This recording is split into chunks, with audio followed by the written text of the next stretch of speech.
Hi, Deb. Hello.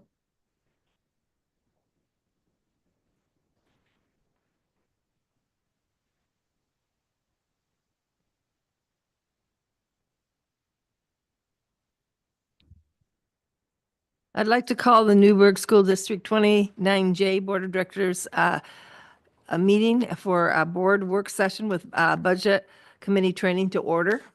And we'll stand for this flag salute led by Jeremy Hayden. I Pledge allegiance to the flag of the United States of America.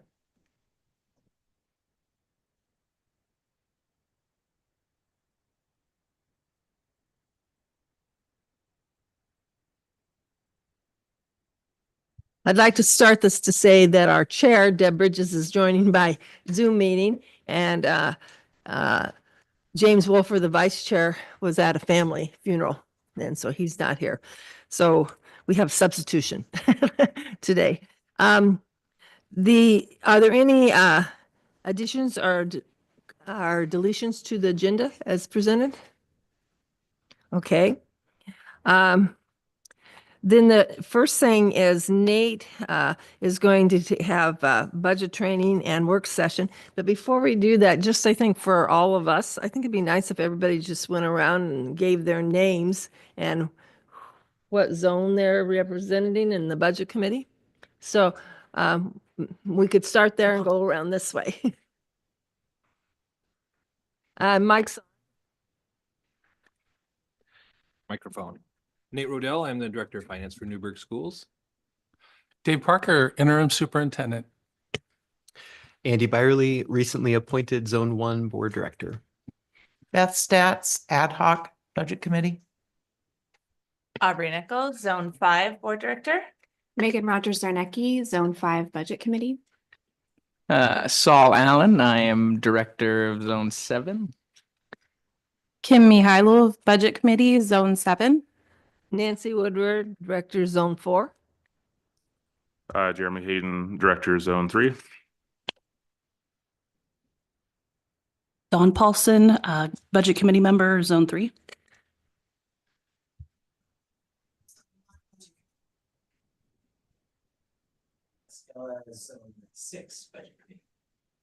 Thank you. And so now Nate, we'll turn it all over to you. Right. Thanks for reminding me about the microphone. I was thinking I was going to be able to stand up for part of this, but maybe I won't.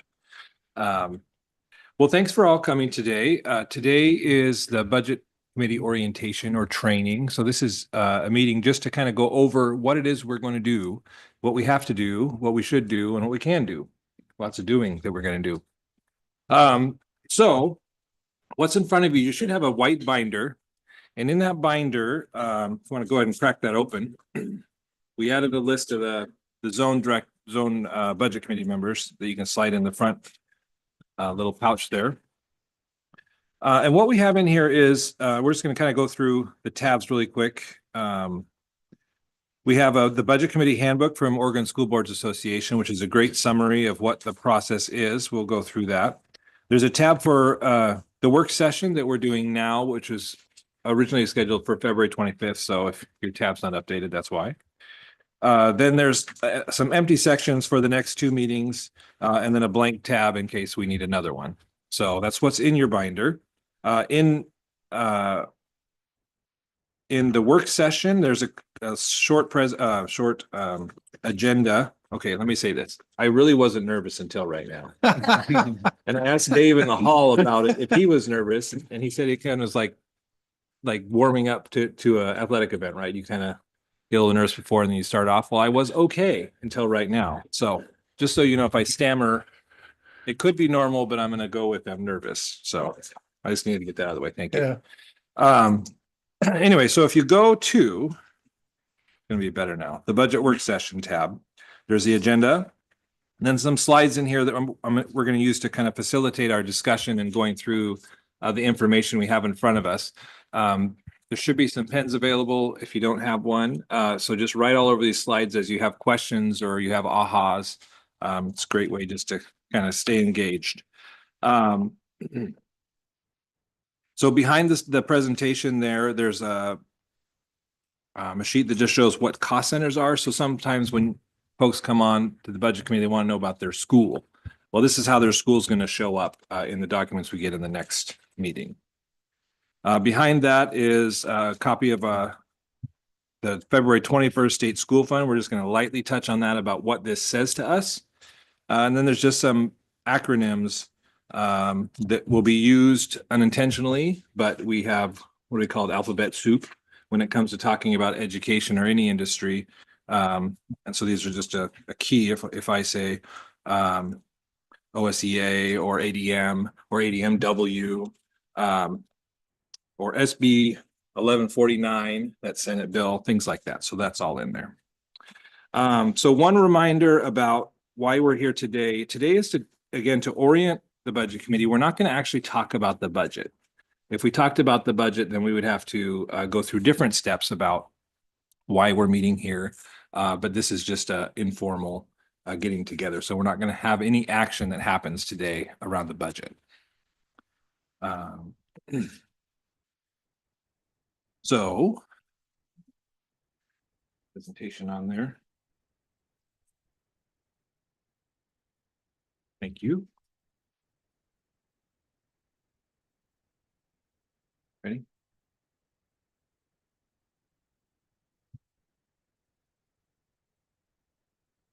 Thanks. So Dave's going to give us some information real quick, and then we'll start into the training itself. Good evening, Budget Committee members, board members, staff members. I'm very excited you're here. Thank you for being here tonight. I was asked first thing I came in, how many budgets are we going to give you this year? One budget is what we're shooting for. You know, as we start this is probably the most challenging financial period that I think I've heard of in my 34 years of being an educator. So we're coming out of something that was pretty major. And we started the year with a $1.2 million deficit in the general fund.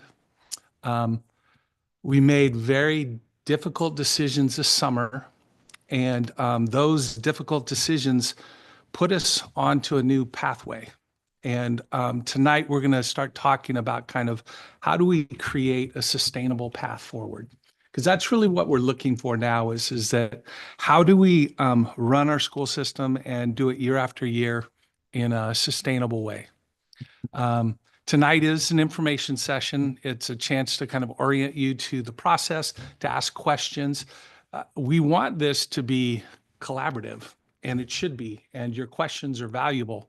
And so feel free to ask them. I may have the information, we may have the information, or we may have to go get it. And so again, using your email to send us your questions, asking them in the moment, all of that that's what we're here for, is to try and make sure that we haven't missed anything. I wanted to talk a little bit about where we stand tonight as far as the finances go. On the revenue side, we have both positive and negative things going on right now. On the positive side, they had a state committee that they stood up over the summer that recalculated what we call our current service level, which is how much money is it going to take for us to roll up what we're doing this year into next year. And we've been, for years, they've been calculating that. It's been underestimating what it takes to run schools. This summer, they ran that committee, and the governor's budget has about 11.3%, 11 percentage points increase. That's great. That is a very positive thing for us. So the revenue is definitely better than we've seen before. On the expenses side, though, we've got some challenges. Currently, our PERS costs are going up about 8%. This is an actual doubling of our PERS amounts in dollars. So that is a challenge for us going into next year. Increasing costs for transportation and utilities, we're seeing. We have the expiration of some bond-funded activities.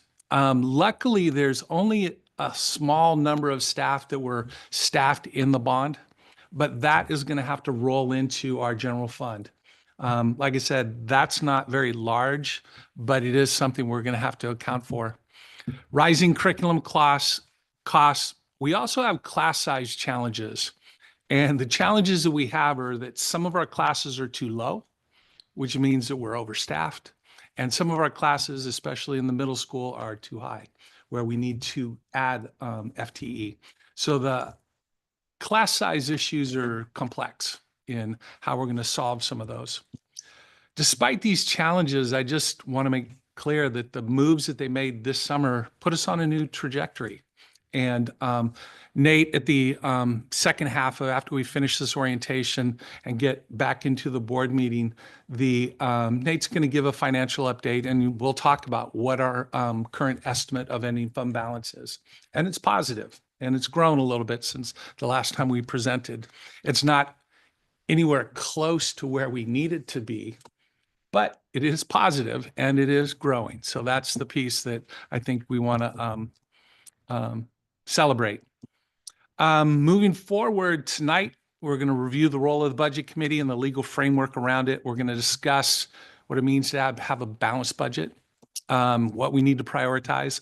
We'll walk through a lot of budget vocabulary because this is the budget document, super complex. It's easy to get lost in it. And so again, I would encourage folks to ask questions because we kind of see the numbers a little differently and can help explain what they are. And like I said, I don't even know how to explain that in the budget document, there's hundreds of staffing positions and thousands of different purchases. And for us to we got to make sure that those are all correct. And so having as many eyes as possible on it, asking questions, that's all good. And so with that, I'm going to kind of get us going on that training, and then we'll kind of go from there. But again, I want to thank you all for participating and being part of our group looking at this. All right. So, you guys ready? So, go ahead, Jeremy. Oh, thanks. Keep the tally going. So, it's funny. So I've done this years past, and one of the things that I always would look for in a budget committee meeting is the point at which everybody's eyes kind of glass over. And when I read to my kids at night, I sometimes do voices, but I'm not going to do that for you guys. But I will deadpan humor once in a while. It's just part of my personality. So hopefully that'll clear the glazed over look at some point. But just so you know, that's who I am. So Oregon's budget process is not unique. Every state has a different process for. Hey, Nate, before you go. Yeah.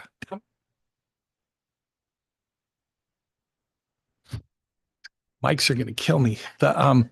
How many folks have been through on the budget committee before, and maybe how many years, just so we kind of know what the level of expertise is, because I'm coming into this new. Well, let's zip around real quick.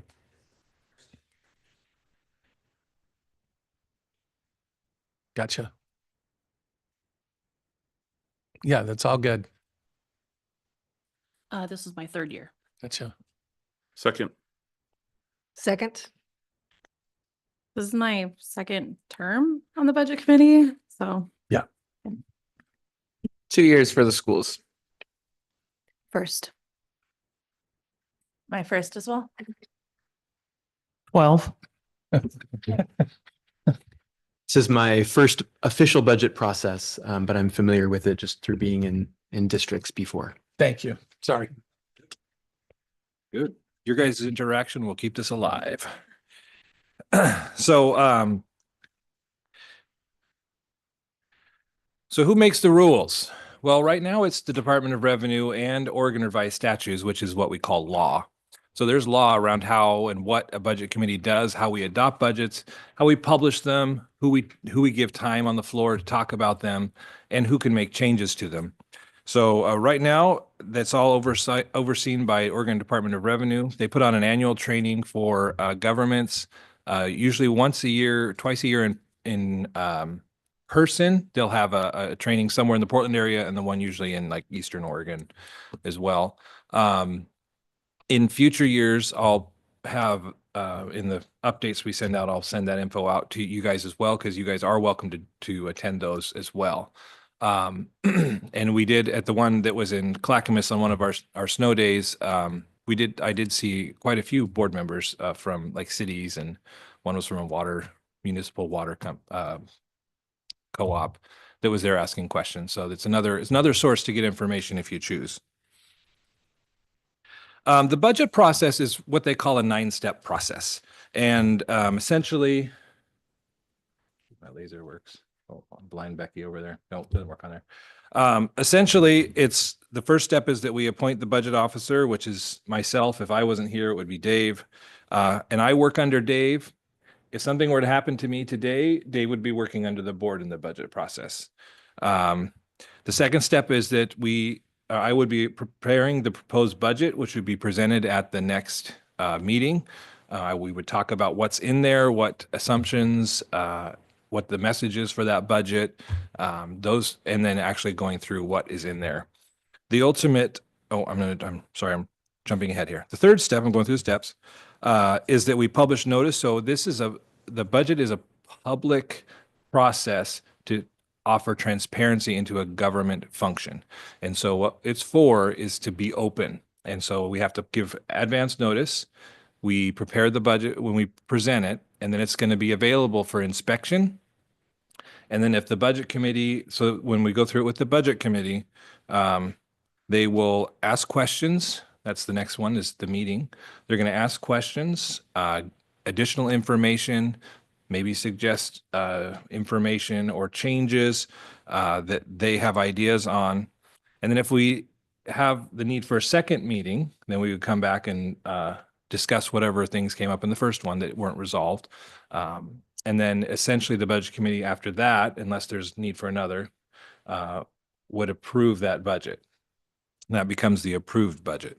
And then the statutory thing that the budget committee has to do is set the permanent tax levy, which is kind of odd because it's permanent. You can't change it, but you have to set it because you're levying taxes, and then approve the budget essentially. Then we put a notice out, and then the board opens it up to the public for a hearing. So if the public wants to make more comment on the budget, they would do that then. And the board adopts the budget, and we have to do that by June 30th. And then after that, I send the budget and the tax levy into the assessor's office to levy taxes that we pull for our budget process for local revenue, sorry. And so that's going to take us right into the tab that says Budget Committee Handbook. And just so you know who Oregon School Boards Association is there an outside association whose goal is to educate, inform, and facilitate boards in school districts across the state. And they do a great job of publishing information that's really helpful. There is 2 other books that are out there that we didn't include. Department of Revenue puts out a budget handbook, which is a little more simple, but more generic. And then also they have a more detailed one that we use when we're filling out our forms for the assessor. Yeah. So we're going to kind of lightly touch on some things in this book. I'm not going to read to you guys because you guys aren't glazed over yet. You're all doing good. Okay.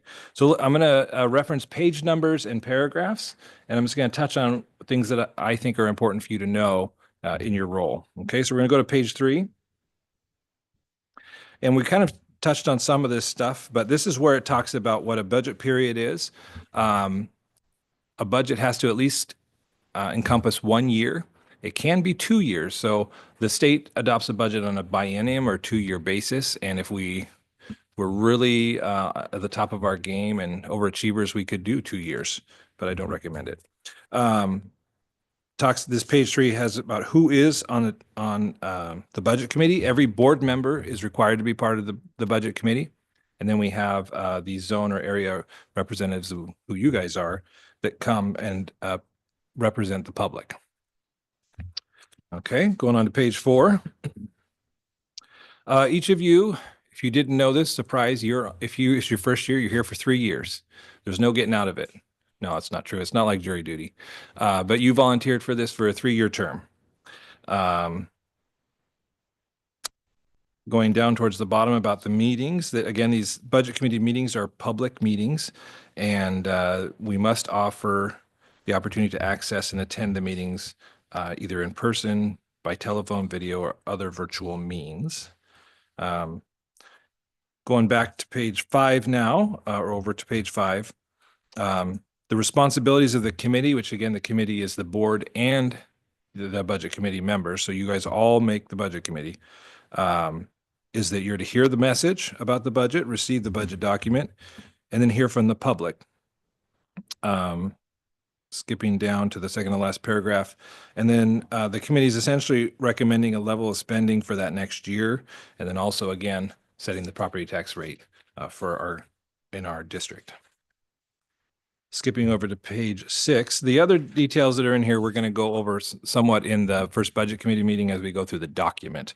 So I think without that here, we'll just go over the 30,000 foot level. So the board, again, going back to the board, part of what so it's towards the bottom of page 6, the board adopts policies. By their action, they're setting our district budget goals and determining staffing levels, aiding us and negotiating employee contracts. They appoint the other members. And then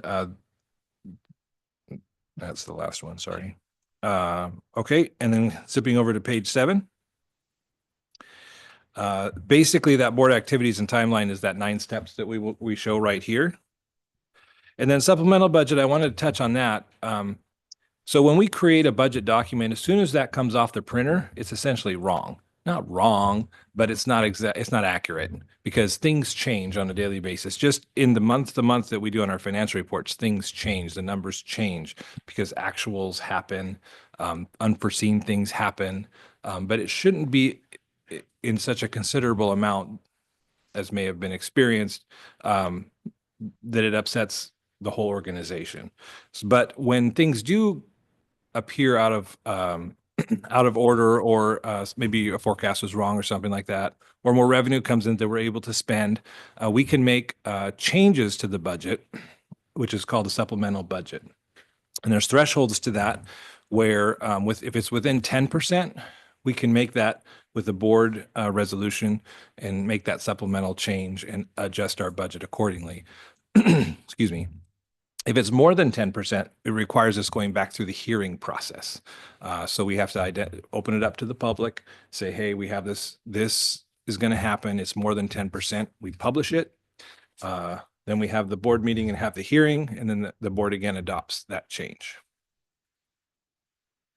Quick question on the 10% for that category, because their budget is broken up into lots of different buckets. Mhm. So which, bucket or what triggers that 10%? Yes, good question.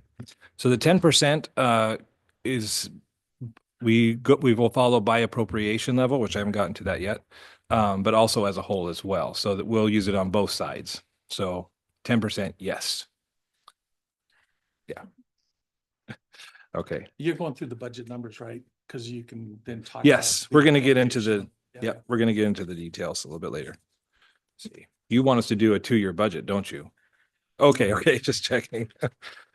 All right, going on to page 8. In some districts and areas, it's hard to get budget committee members. And then there's also some recommendations here about what happens if we're unable to get budget committee folks. But thankfully, we have you willing and gracious community members to be on the committee. So thank you. And then the next Appendix A, and this is frequently asked questions. I think after the meeting, like if you have trouble going to sleep or you want some more information that we won't cover here, go through this and just do the Q&A. It's really helpful to kind of answer those questions that you don't know to ask. And so I'm just going to hit on a couple of them. And the first one is the bottom of page 9, which says, may the budget committee meet and discuss the budget before the first meeting for which public notice is published. And the answer is no. So again, budget committee activities have to be public and open.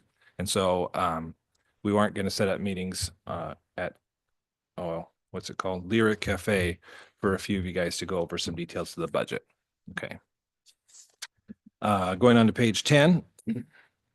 So what are the things we can discuss before the meeting that's not in public notice? And so just like we're doing, we're receiving training, ground rules if we had those, which we don't. It could be an orientation on the district, and then receiving orientation on the budget document itself. So going down to what you're going to hear in the first meeting is the budget message, and that just says, what is that? And it's just basically an explanation of the budget that gives you and the public information that will help understand what the budget represents. The detail, Dave will tell me not to do this in the future. When I was going through school, we had a project where you had to go into a budget document and find waste in a budget document. And one of my eager co-students decided he wanted to choose the NASA budget. He said, oh, we can find so much waste in there. That's lots of money. But when you get into the document, the details are overwhelming, the breakdown of costs by however their order was. And we ended up going to a county in Southern Oregon to find waste because it was just too much detail in the NASA budget. And I think that's one of the challenges when you get into the budget document is that it's so much data that you don't even know how to interpret it. And so you question those things. So the budget message is really to start at the top and then work into some of the details that they're all worth explaining, that are more worth explaining, the changes, increases, objectives, and those kinds of things that may be in the budget document itself. So budget message. I'm going to go over to page 11 at the bottom. May I consult with other budget committee members about details in the budget other than at budget committee meetings? So it's recommended that you don't get together to discuss the details outside of the meeting. Kind of goes against the public meeting law, and I think we're wanting to be really careful of that.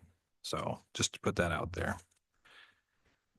But I'd also add that if you do have questions, you can set up. Yes. Just give Nate a call and we'll set up a time. We'll come in and he'll go through it Mhm. one-on-one with you. Yep. So you can, you can get those questions answered. Definitely. You were using mine. Okay, good.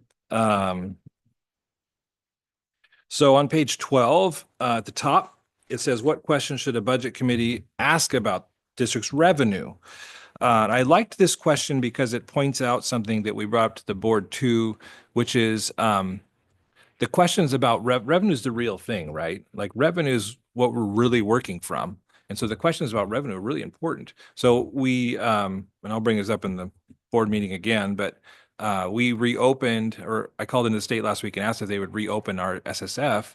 Like when's the deadline where you won't let us get in there and make any adjustments? And he said, well, I'll give you till next Friday. And so we're going through and we're just making sure our revenue is on the mark, so that we have as little adjustments next year, and we're really tight on what we know we have and identifying our expenditure plan moving forward. So so questions on the revenue are really important. The hard thing about it is that the revenue page is one page. And it's like, well, it's revenue, right? It's got like 15 things on there. Why do I want to talk about that? Well, or we'll get into it a little bit later, but our general fund, we slice and dice that revenue into lots of little pieces. And so it's really important that that's right. So asking those questions is good. Are we outspending the current year revenue? That's what we want to know. And then they have a nice glossary in here as well. Some operational definitions on things. Nothing standing out there, but that's there too. Back to my presentation here. So the budget calendar. So you guys got the budget calendar ahead of time, and you should have it in your binder. I think it's on the back. Is it on the back? Yeah, on the back of your binder, as well as inside as well. Is it? Okay, good. All good there. And that's aside from the last meeting we had, those are the activities that we have scheduled for the budget committee. This is our pre-committee activity. And then our official meeting is going to be on tax day, April 15th, where we'll do the budget message and the proposed budget. And if we need a second meeting, May 6th. And then we'll have a hearing with the board on June 10th. If all things are well. At the first meeting, what you're going to expect, I touched on it, is the budget Nate? message. We'll have updates on funding. Oh, go ahead, Beth. Question, is it April 15th or April 8th? Should be the 15th. Yeah. Okay, because, okay, I'm looking at the board meetings. Okay, my apologies. Oh, yeah. Yeah, that's the board on that agenda, is the board agenda. See, you're paying attention though. That's good. Good question. So yeah, so you're going to ask for questions or clarification. You're going to engage in conversation about things, could be perceptions, could be things you've learned from previous budget committee processes, or it could be something you saw in the news. So these are all good things to be engaged in what we're doing. And then the ultimate thing that you want to get to the point of is that, is this information satisfactory for you to approve a budget instead of tax levy? And again, if we need a second meeting, we have that already scheduled.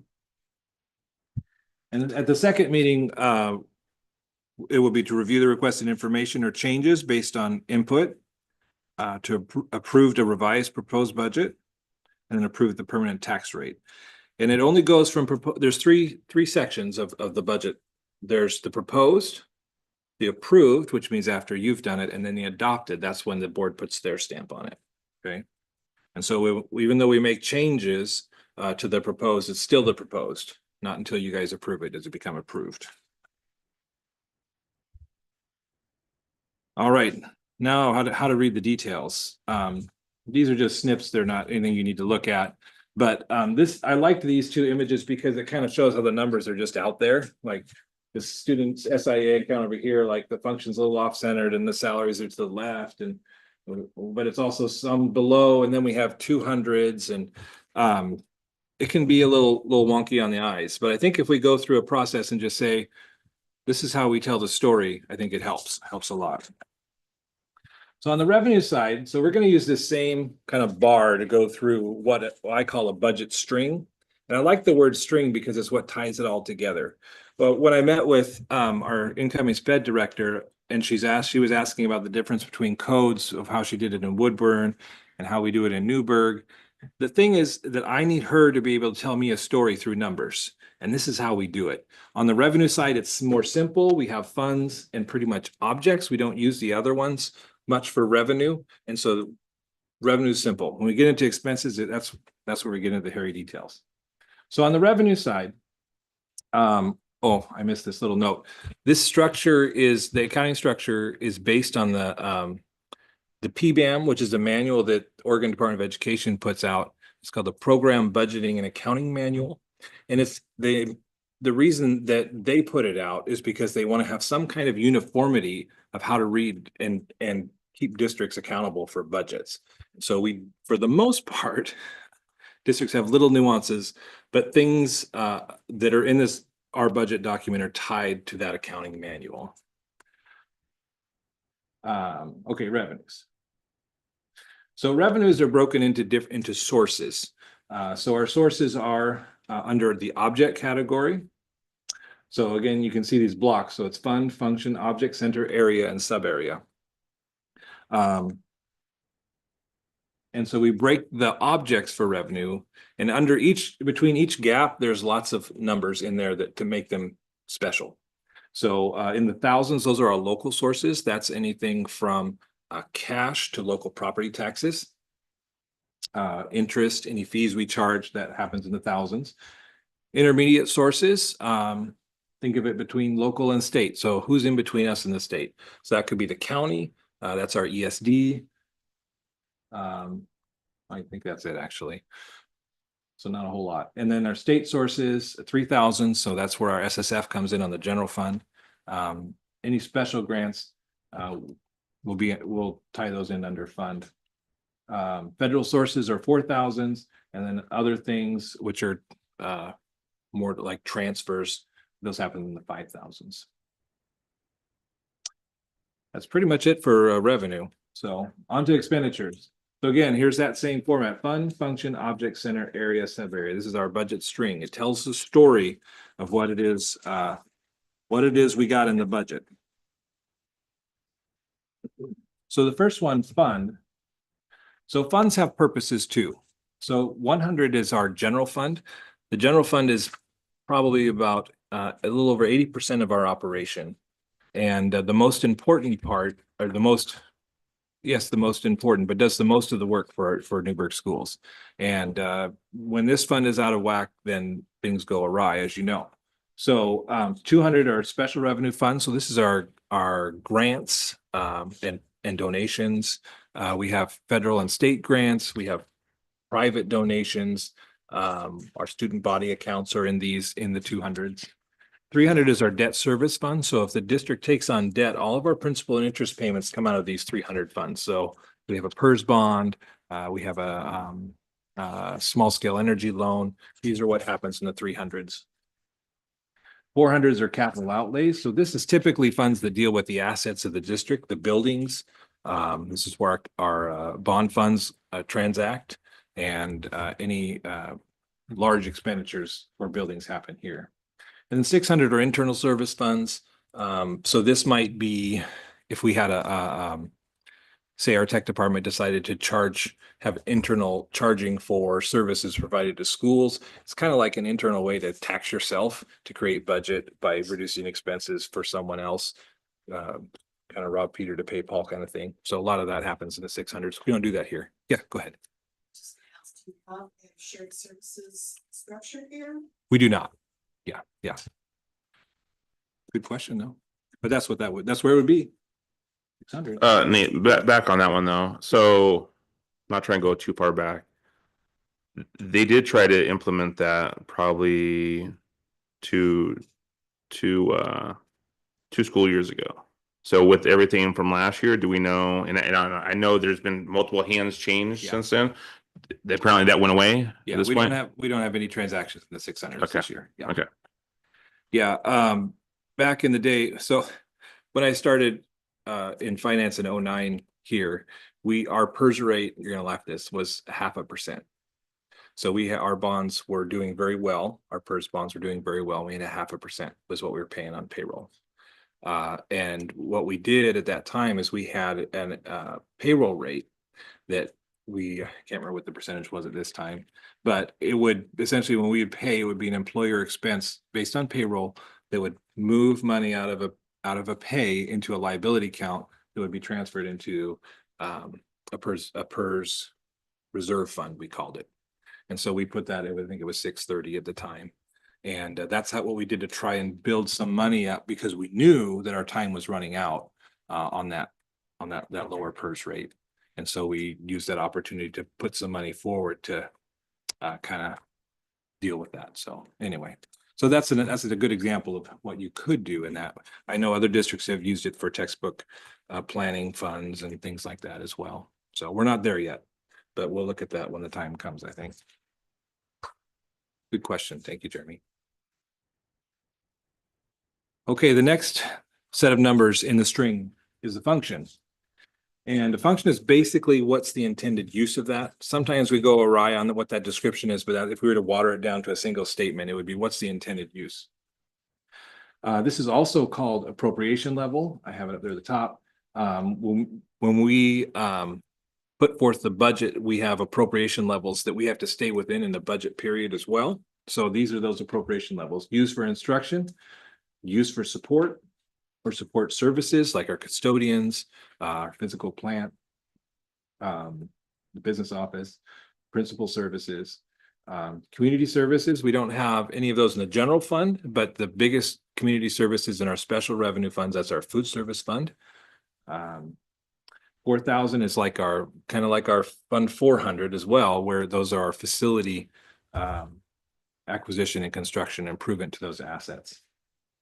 5,000 is our debt service and transfers. There's specific to that. 6,000 is a contingency. If we budget for contingency, it stays in 6,000.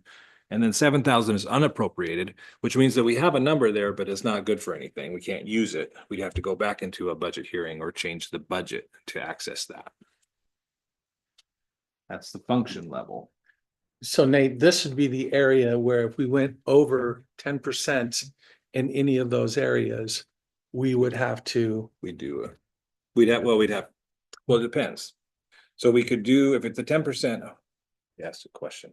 It's detailed. So if it's if the 10% in the area is less than 10, is less than or more than 10%, no.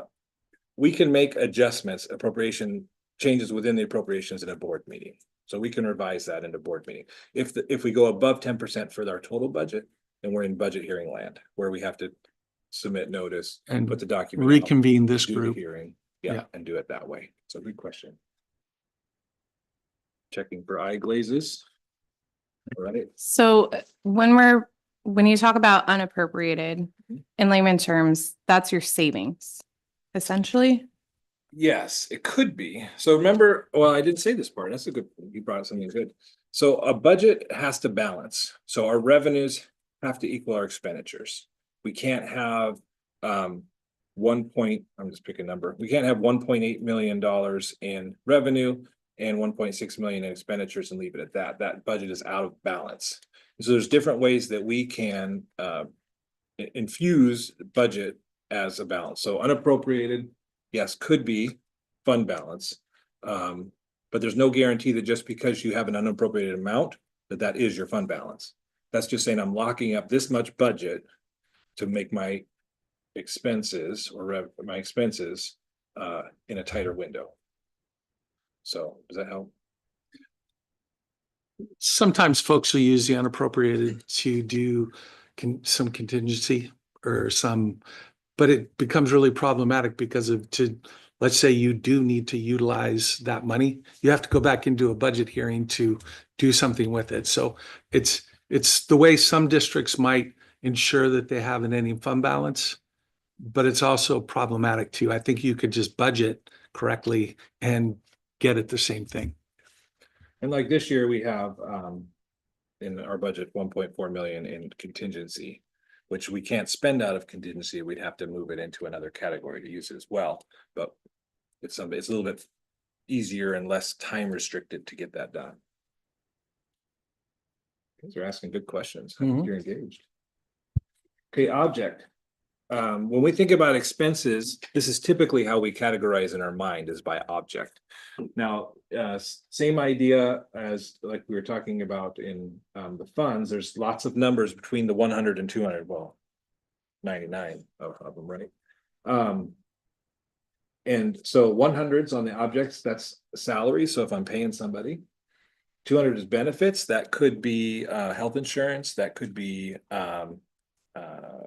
because of the bargain agreement, things that they get like tuition, things like that. Social Security, PERS, that all comes out of the 200s. Purchase services, that's when I'm hiring somebody to do a job, whether that's providing a professional development at a school and they're teaching teachers, whether that's a plumber, whether that's an electrician, whether that's a specialist for a special ed, a service for something.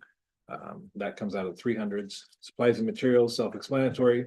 500 capital outlay. Again, you can see that we want all of our building expenses to be kind of in the same category, right? But capital outlay are things that are assets generally more than $5,000 in value. That's where that happens. Dues and fees, self-explanatory. Transfers, so that could be something going between, usually between funds. That's what that's going to show. And then reserves, that's kind of, again, another area where we set something aside where we don't want to be spent out of that category. It's a reserve. That's objects. We're just moving along left to right here. Center, this is where does it happen? I want to know about Crater. Well, that's going to be 115. And so that's at the back of your, the PowerPoint there. There's that cost center. Excuse me. That's where that's going to show up. So that's our school, a building, a department, could be a program or a federal program is going to show up in that column. Area. So area is also known as area of responsibility. So this in say the high school, this could be subject. This can also identify our maintenance of effort, which means it's specific to a student with special needs. Those are costs, maintenance of effort's important to know. Maintenance of effort, when we assign costs to a student with special needs and we code it to maintenance of effort, we're essentially committing those dollars to that purpose. And once we have a level, so across the district, we have a level of maintenance of effort. We're not allowed to go below that unless our count of students goes down. So either our maintenance of effort total or our what we say per IEP number or dollar amount or per student funding must not decrease year to year. So we are monitored on that piece. So that shows up here in area. That's 320 maintenance of effort. And there's other identifiers that either the state sets or we set for the area there. Now, the next one, sub area, I just did this because sub area is like the wild, wild west. In what my one experience of sub area that really blew my mind was I was in another district and their sub area was 7 characters long, alphanumeric. So it could be a word in numbers, it could be 2 numbers and 2 letters, or it was like whatever they wanted to do. And I think we had 700. There was a lot of different ways to do it. We kind of keep it down to 3 here, 3 numbers, which is nice. But it's really at the discretion of whoever's making that budget code, what that represents. So there's not, if I was to print it out here, it wouldn't make much sense. So we just are kind of leaving that off here. Why do we use it? Sometimes it's used, one of the ways, one of the logical ways we use it is that when we have expenses at the building level, such as say electricity, we want to show that expense at the building. For example, I'll say Crater 115, and then we add 714 at the end of it because that's our physical plant cost center.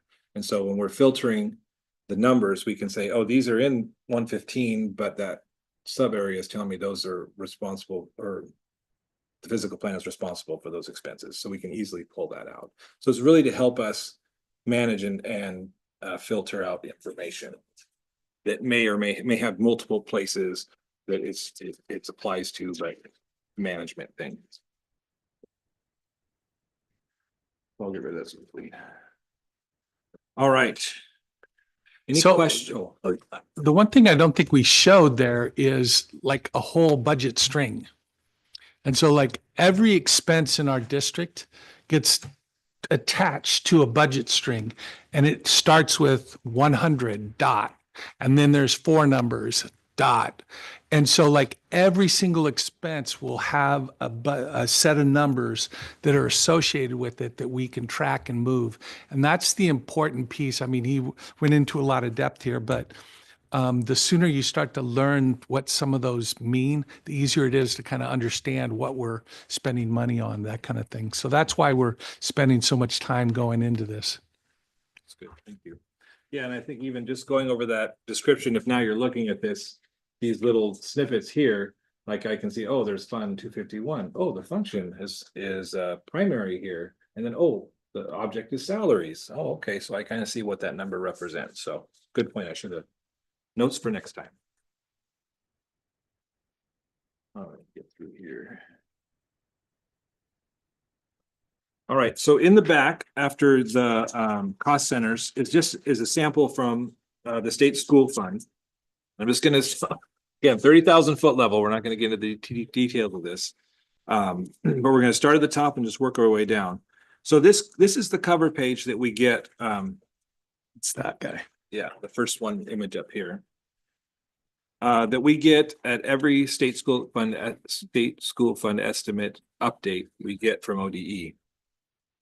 And this is the whole state. So this has really nothing to do with Newburgh per se on here, other than these are what's watered down into our estimate on the next page.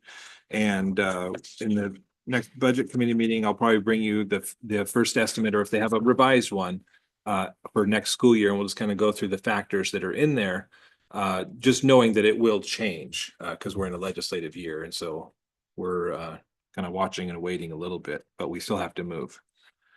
So first thing you can see at the top is on the regarding line is that it's 24-25. So that's the school year this is talking about.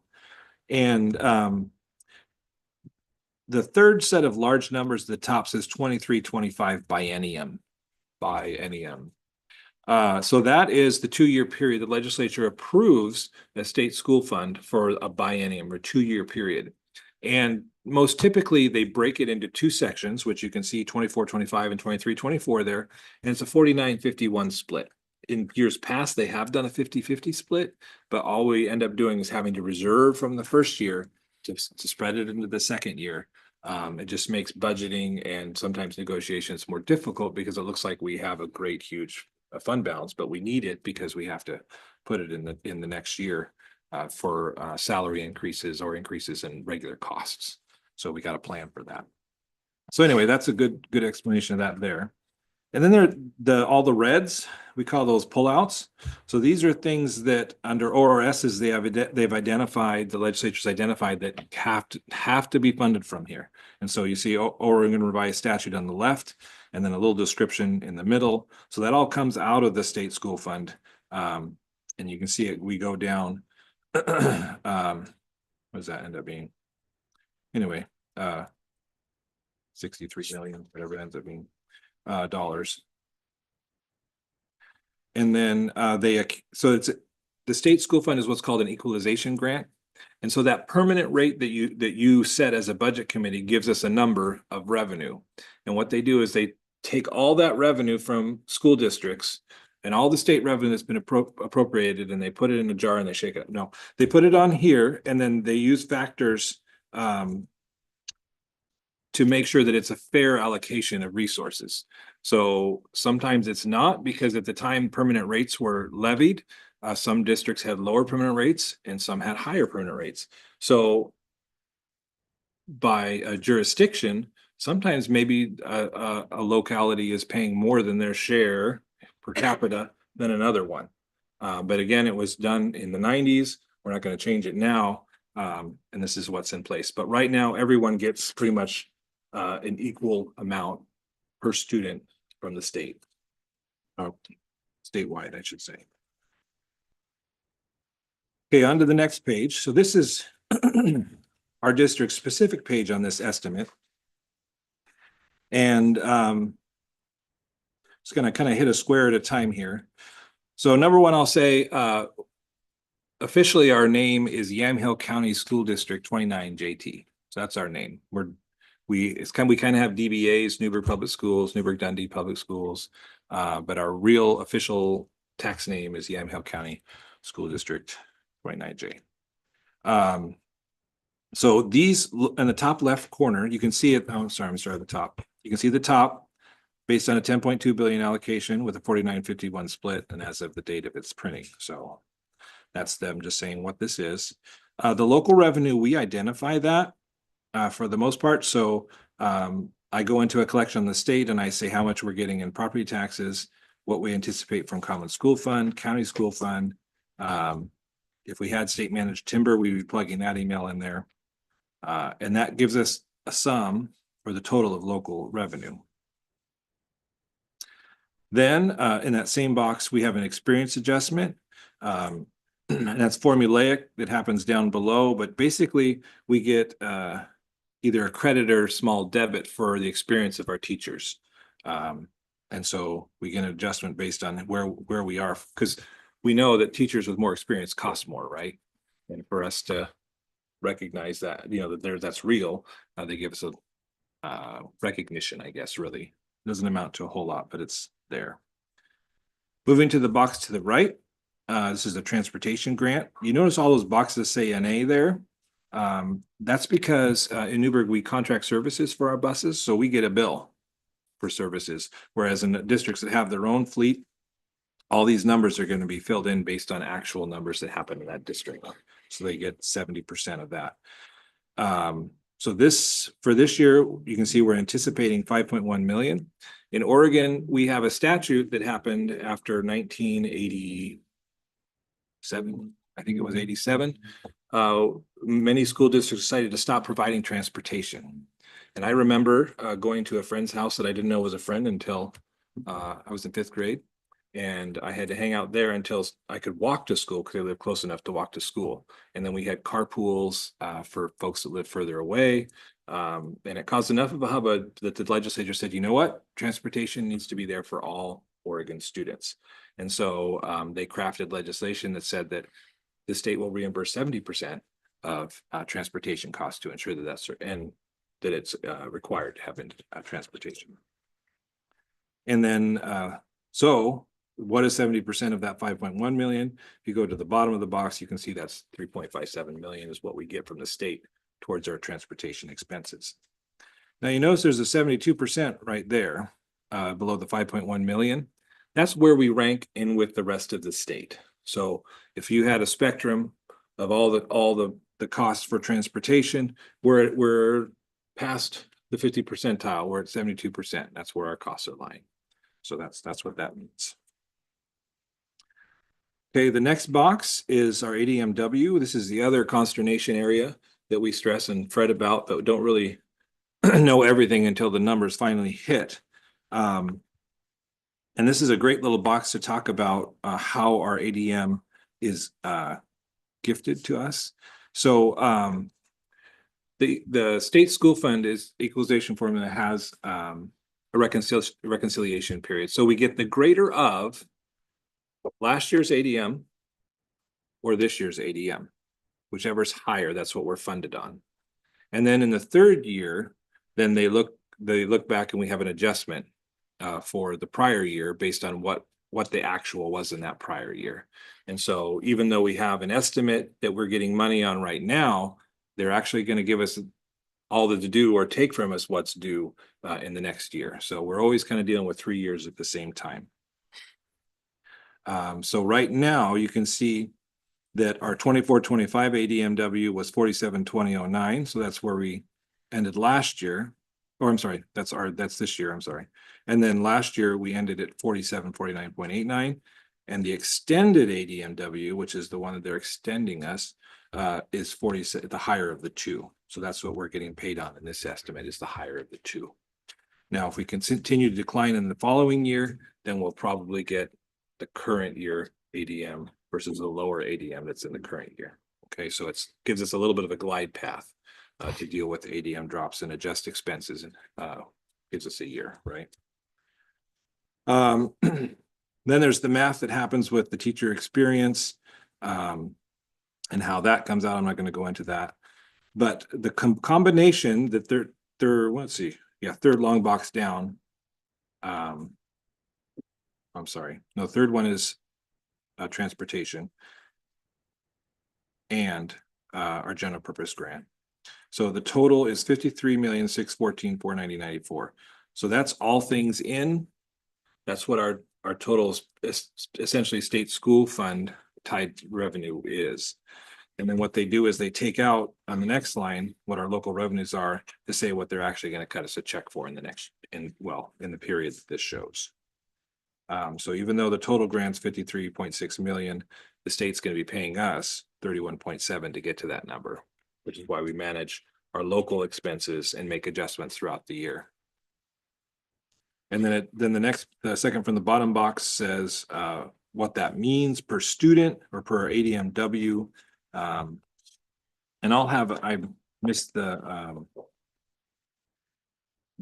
student count page, but we'll go over that in the budget committee meeting too, about what ADM is and what the W means weights. So we get added portions of student counts, basically based on whether there's special needs, English language learners, English language development. What is it now? ELD, ELL? Yellow. Yeah, yellow. And then the bottom part, it just said where it says payments, that's what they've paid to date. And this is based on this estimate, what they have remaining. And then separately, the reconciliation stuff all happens separately. But when that is ready, they'll show our high cost disability on here. And then they'll give us another revised estimate for last year, which will be the final where they're closing out that year. And then that'll add to our income in the current year. Whew, state school fund. You guys learned about the state school fund equalization grant. That's a lot. Go ahead, Andy. Just 2 questions. Thank Yeah. you, Nate. How often does the state pay us? So in that payments box, Good question. Every month. every month? Yep. Okay. Except if we don't turn our audit in by December, our state school fund payments are withheld until the audit is turned in. So yeah, for the most part, every month. Okay. And then could you explain, and maybe you did and I just missed it, what's the difference between in the second from the box, second from the bottom, general purpose grant per extended ADMW versus total formula revenue per extended ADMW? Yeah, so this is a way to contrast what a student gets in the big picture. So the total formula revenue is referring up to boxes where it says total formula revenue. So if we break it down by our weighted ADM, that's how much we get per the weighted ADM. The general purpose grant is basically would be if you go down to the box above it. Yep. So said differently, this will check my thinking. The total formula revenue includes the transportation grant. Correct. Got it. Thanks. Good job. Any other questions on SSF? Do you have a best guess on when you will have this document drafted, updated for 25 to 27? We have one now. And then there'll probably be another one, I'm guessing maybe in May, but for the most part, OD has said they're going to wait until they have a number. So as long as I don't think Ways and Means to put anything out yet, but until the legislature actually approves a dollar amount, there's no changes to it unless we make changes, which I would make in the next week before Friday. So at our April 15th meeting, we'll be reviewing an updated one. the one we have. Yeah. Great, thank you. Yeah. Good question.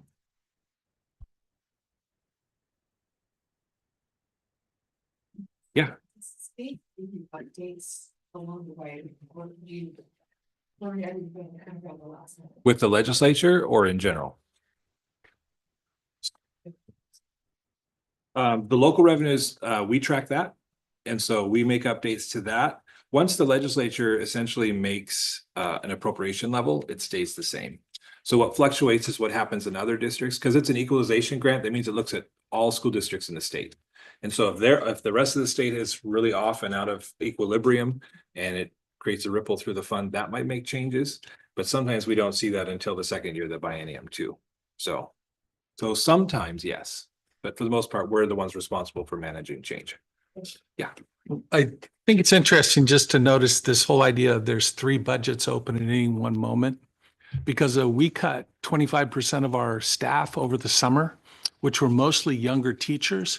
So the actual ratio of experience went way up. And so you'll see our factor for the experience level in our teachers is going to go up, which means that there's some sort of funding down the road for us, but they're always either adjusting last year's budget, adjusting this year's budget, and we're forecasting next year's budget, which makes it very complex to see all of the moving pieces and kind of stay in front of. Nate said something earlier about the fact they're adjusting the revenues. And the reason that's interesting is because if you don't do that well, you end up in May getting a negative adjustment. And keeping on top of that so that we're going to get a positive adjustment instead of a negative one is very important to kind of watch those local revenues. And so there's a lot of things rolling all the time around this. And that's just because of those 3 budgets open at once. Also know what the bottom line is. So no matter how your property taxes fluctuate, you know what the total is going to be. And so if your budget is based on that kind of number, that's a prudent way to go, correct? That was such an absolute statement. So I would generally say yes. If you're paying attention, you can see where you're headed. But there are times of growth that can catch you off guard. So I'm really interested to see what the next 2 years holds in our city as we see growth, like on 99, right? And we see it off of College and we see it down on the Dundee side, how that affects property taxes. So we get an estimate from the county on what they think property taxes will change, but not always are they going to give us a number of how much they're going to increase based on growth, because it may be that those payments aren't received in that year. where it falls in a year, or I don't, sometimes we don't know. So, the biggest fear is that we have a big increase in property tax growth that we don't anticipate. Generally, you would say, yes, well, we're getting that money, and yes, even though it adjusts the state school fund, we're getting it in local revenue.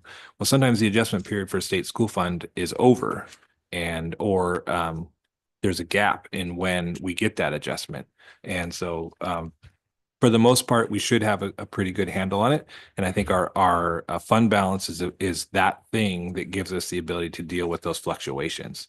And what I'm dealing with right now in my day-to-day is that when fighting for a fund balance, there's a lot of anxiety I have because we don't have a lot of margin to deal with those fluctuations. So maybe that's more information than you wanted, but. So question with that, it's that teeter-totter of local revenue versus state fund, it will always equal each other out, So with the updates on like cohort numbers and our local revenue, how often are you at minimum, say, how often are you going and updating that with the state to make sure that we're kind of keeping as close and as tight on those numbers as possible? Yeah, good question.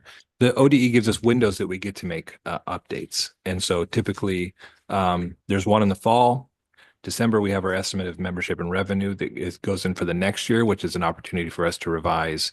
And then if you're nice to OD, they let you do it during the spring as well. So we really only have 4, maybe 5 if we're good, opportunities to update our state school fund estimate. So, yeah, great question. Mm-hmm. All right. Well, that's all I had for you guys tonight. Is there anything that's missing? Beth, anything you remember from previous? Just that as a budget committee, when it says we're setting the tax limit, we are actually just approving what the county has already said. We don't get to say, oh, let's add an extra 500 on. It's preset from the county. We are just essentially saying that we agree to it. Yep. So. Okay. Perfect. So I think next steps are really April 15th is the first budget meeting. We'll come with a budget message, kind of presentations on how we're seeing the budget, that kind of thing. Again, if there's any questions that you need answered, if you just get a hold of us, we're happy to meet. Either Nate, probably the more, but we're happy to meet with you and walk through anything with you. We want to make sure that you get your questions answered. So. Do you have one request? Because I'm sure we're all going to want it, is we'll want to look at, the cohort numbers along with that and kind of be able to see where we're at and estimates on that. What do you mean by cohort? Class size. Students. So you're looking at enrollment. Gotcha. Yeah.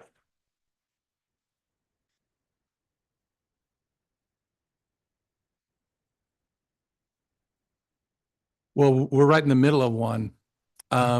Washington County saw a decrease of about 2 to 3% in student enrollment from through after COVID. Currently, our district, I think Leslie did a presentation this summer that kind of showed that we've lost about 11%. And so there's been a significant change that it seems different than most of the other districts around us. And so that's what we're kind of right in the middle of, trying to build a sustainable district, and then begin to eliminate some of the chaos to begin to attract people back to the schools.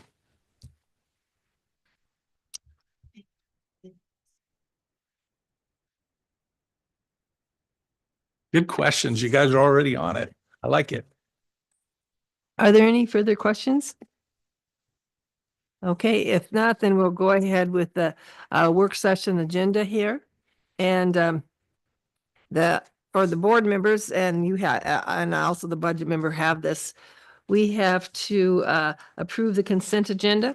And on the consent agenda, there's no personnel recommendations this month. at this meeting. We have the board minutes that were sent out to us from our March 11th meeting. And then approve a donation, which we always appreciate donations. The Portland Trailblazers Foundation gave $1,500 to the Edwards Elementary for equipment and supplies for their PE program and recess. So we're thankful for that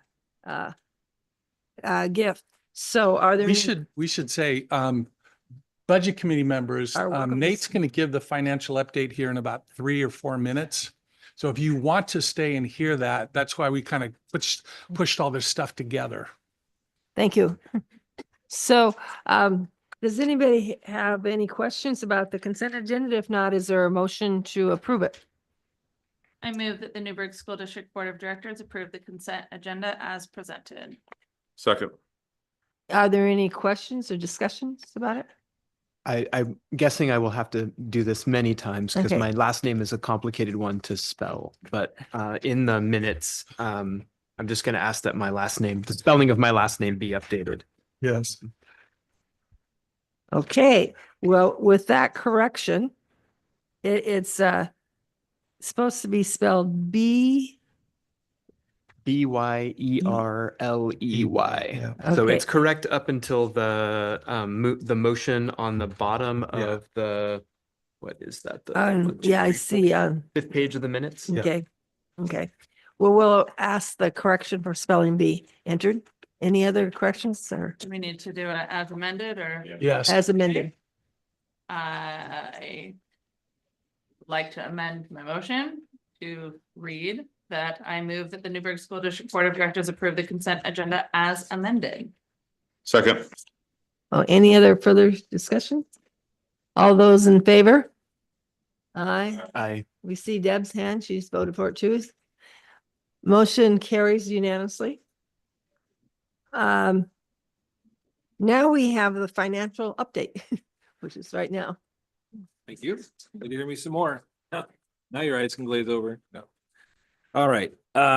So this is financial reports happen on a monthly basis and they are for the period indicated at the top of the report.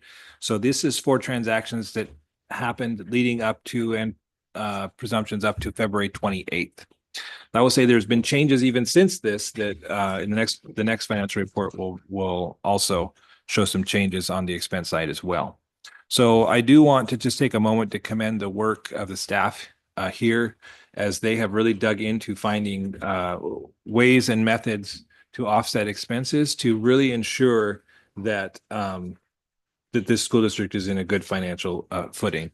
And this February report shows kind of a glimpse of that, and that our fund balance has increased on this one. And a lot of that is because of a lot of fine tuning, finding monies, identifying better use of grant funds, making sure that we're making expenses that are in the best use for now and into the future. So I know that sounds a lot of generality, but it's true that there's a lot going on behind the scenes to make all this work. And so with that, I'm happy to say we're up almost 100,000 over the last, and Lord willing, we're going to see that still creep up a little bit. So this report shows changes in the local revenues and also a reduction in the state school fund amount that we're getting each month because of higher than anticipated local revenue. So we got those changes in, and that's updated. I'm going to go in and check them again this week because I played the new card with ODE and they said, okay, so I'm going to go in and double check again this week because time is my friend for the most part. So one of the things hanging out there that I was going to point out is under state and federal sources, about 3/4 of the way down, we have 800,000 sitting there for high cost disability. We submitted that report. Was due on March 15th. And that's a fixed pot of money that we're looking at from the state. So that's one of the ones that we're kind of waiting with bated breath to see if it comes in. It's a portion of a fixed state pot again, and we get whatever percentage of that pot based on other districts also what they submitted for that high cost disability. So that's the biggest question mark out there for me that could fluctuate. But again, our revenues are in a good trajectory there. I'm gonna skip to the second page because not a whole lot on the first one. And I want to point out on this one, that some of the changes we made in the month of February changed where expenses are under appropriations and the budget as a whole. And so you can see that on the over under budget on the right side under general fund, that we only have one negative number again, or back to one negative being over budget. And so that was because we had done recoding of some expenses and salaries into different categories, and also from some donations and grants that we could offset some costs. So that happened there. Jeremy, I was going to let you point out capital projects if you wanted to. I don't know why I want to Oh. point it out, but you read my mind. It's like, Good point. So capital projects, we started looking at those expenses that Jeremy noted in the last board meeting.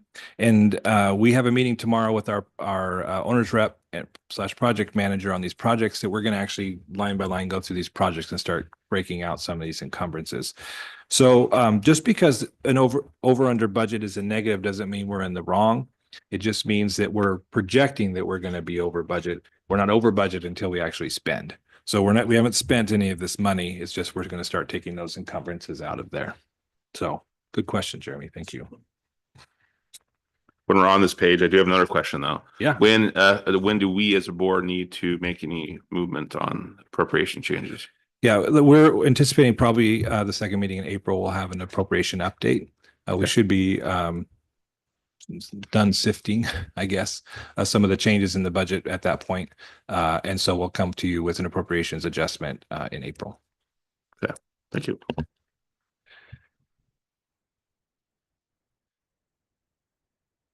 On the last page, this is by object and major function. Now our over budget, if you see now, it was, I think it was 300,000 on last report. So we're down to 104. So that's because of some of those adjustments that we've been making behind the scenes. So we're willing the overage down, but we're still going to need an adjustment. So that's pretty much all I had for this monthly report. Does anybody have any questions about it? Or comments? I'm encouraged that we're still in the black. So that's good. Yeah, I would say right now, we're still working with principals. I had principals identify between 10 and 15% of their budgets that they were not going to be spending. We've been working on that since October. So there's still amounts here that will continue to pull back as we're moving forward here. So I'm encouraged also to see the number go up slightly. I expect it to continue to go up as we kind of get closer to the end of the school year and kind of know exactly what we're not spending and then pull that back out. So no, I feel pretty good about where we're at right now. Yep. Can you give us an example, or either now give us an example of what you may be looking for the principals or administration to look at for that 10 to 15% cut, or once it's done, can you maybe ask the administrations like what cuts were made to kind of hold that money back? Yeah. So when they get a budget, there's amounts in their supply budget, there's amounts in their in-district travel budgets. What I did with them is go back and say, I want you to identify 10% of those monies that you're going to kick back to us. And so I've met with all the principals. They've actually identified out of this, they had $2,000 in that budget. They're only going to spend 1,000 of it. So that's the money we're working with them to flow back into our budgets. It's not a ton of money. Most of their money is in salary and benefits, and they can't really adjust that. So pulling back the money that's supplies and travel and some of these pieces, it's not a ton of money, but again, we're out scraping for every dollar right now. I guess second, like a follow-up to this would be, I want to make sure that, 10% of that doesn't seem big, but also we're already in such a tight budget year. Yeah. We had furloughs, we've cut resources, et cetera. I just want to make sure, like, I'd like to have a better understanding what what was the impact? Like, okay, was it just supplies? Okay, we printed less paper, great. Was there impact to the end, the students and Yeah. their outcome, their experience, right? I just want to make sure that like we're not making it worse for the kids.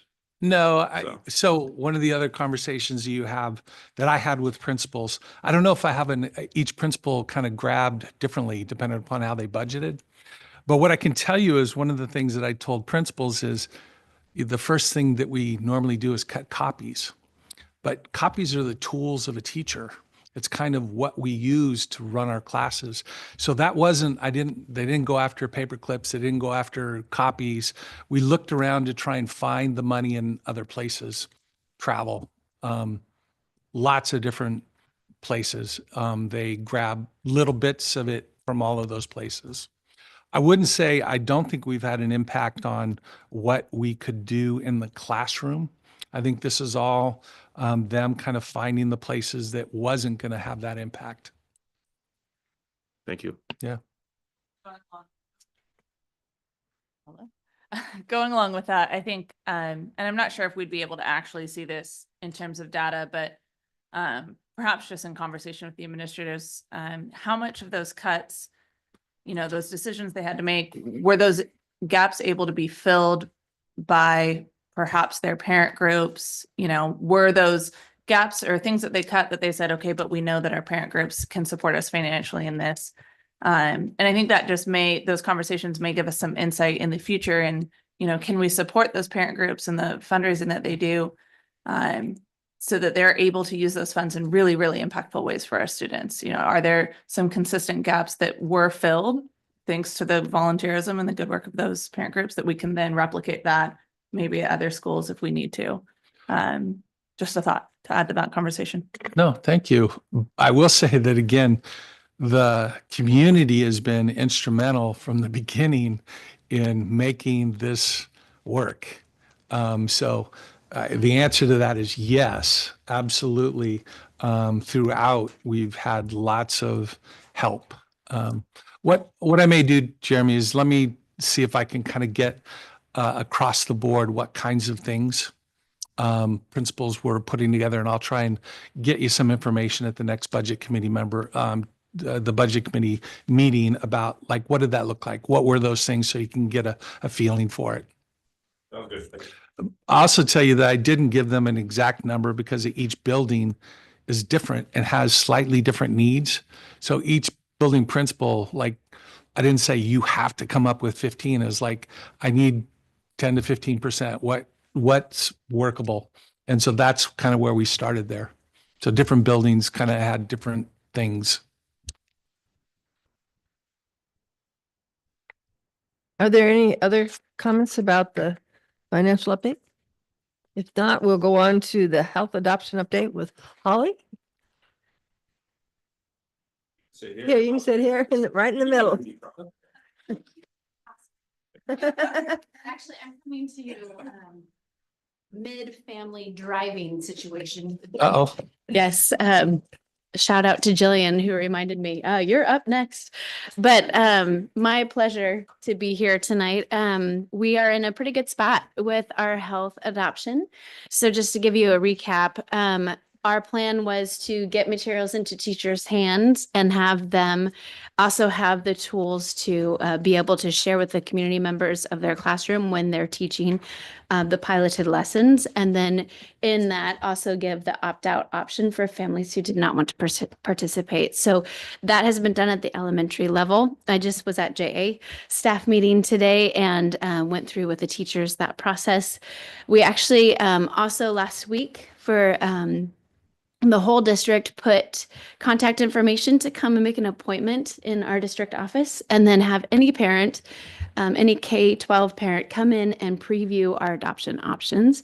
We had a parent in today and it was a wonderful experience. They gave great feedback on the curriculum options that we have for K-5. So I'm collecting all those materials as people are looking. When it comes to our secondary have got training from one of the publishers and are awaiting training from a second, which is in, I think, the next 2 weeks after spring break. And then all of the materials are being delivered and then sent out to the middle schools and the high school right now for those teachers to pilot as well. They'll do a similar communication with their materials to let parents know when they're piloting. And then that communication will also include links, which are already available on our website, to the materials, so parents can look at them at home. And again, if any parent at home wants to come in and see in the district office the actual full scope of the curriculum, we have all of those materials here. So things are going smoothly, and parents are coming and looking at what we have, and teachers are looking at when they're going to do those pilot lessons, and how that's going to roll out for this last trimester. When are you hoping to have a decision for what adoptions you're making? Yeah, great question. My guess, on top of the last trimester, not only are teachers trying to get to the end of their curriculum, they're also prepping students for our OSAS testing. So I'm giving all the way up to the end of May for teachers to find that time to do the instruction of our health lessons. That would get a decision by the end of May to present to you guys in early June. Do we have opt-out numbers so far for K through 5 or? Yeah, great question. The teachers just at the elementary level are just sending that information out. And most teachers are actually holding on to that until they're getting ready to teach those lessons, which my guess would be mostly in April.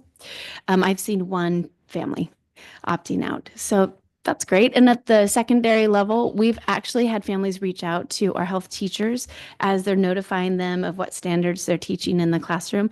And only a couple of families have asked for an alternative lesson. So I just applaud our parents and our teachers for communicating well to one another, and for those parents to come in and see for themselves what the materials look like so they know exactly what the student's going to experience. And that is actually part of the opt-out, especially at the elementary level. The opt-out form itself takes you to the materials so parents can see that from their own phone or computer at home, just the things that are being taught for the pilot. And again, if you want to see the whole curriculum, come into the district office and check it out. Thank you. That's great. Yeah. Any other questions? Yeah. I'd just like to say that I've had multiple conversations with middle school families this year, and with middle schoolers who are really enjoying this year's health offerings. Awesome. So I applaud you and the whole team and the teachers doing the work. I think that middle school is such an important time, and I think it's great that we're giving that some extra eyes this year. Yeah, real shout out to both CV and MV teachers. They're handling everything so well, and their intent, like all the rest of our teachers, of equipping our students and having them be not only going through the standards that they need to teach, but making sure that it's done in a way that's really appropriate and engaging to our kids. Are there any other questions for Holly?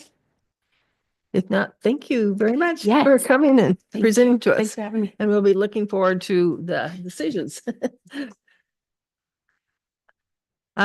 We don't have any board actions. And so future agenda is integrated grant, May elections. The last day to register for the May 20th election is March 20th, just on Thursday of this week. And so I just looked at it before I came in. There were 3 candidates, one for each zone, that were currently registered. So that's good that we have 3 candidates. And bond progress will be a report and long range facility plan. So if there are no other comments, the meeting is adjourned. Thanks, everybody.